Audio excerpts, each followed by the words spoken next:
Welcome back to Autogate Panorama.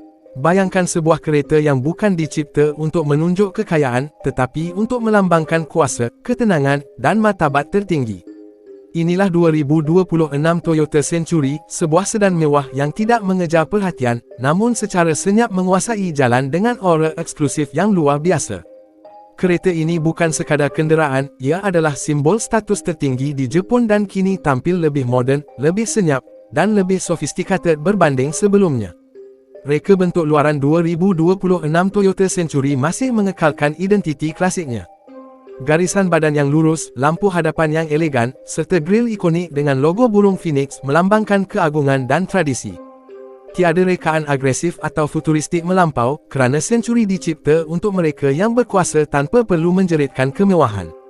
Setiap perincian dibina dengan ketepatan tinggi, menjadikan kereta ini kelihatan tenang tetapi sangat berwibawa. Masuk ke dalam kabin, anda akan merasakan suasana seperti berada di dalam lounge peribadi bertaraf diraja.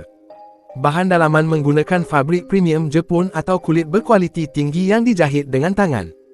Tempat duduk belakang direka khas untuk keselesaan maksimum, lengkap dengan fungsi urutan, pelaras elektrik, sokongan kaki, dan sistem pendingin tersendiri.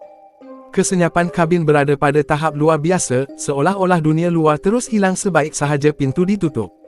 Dari segi prestasi, 2026 Toyota Century menggunakan sistem hibrid yang menggabungkan enjin V8 dengan motor elektrik, menghasilkan kuasa yang lancar dan senyap.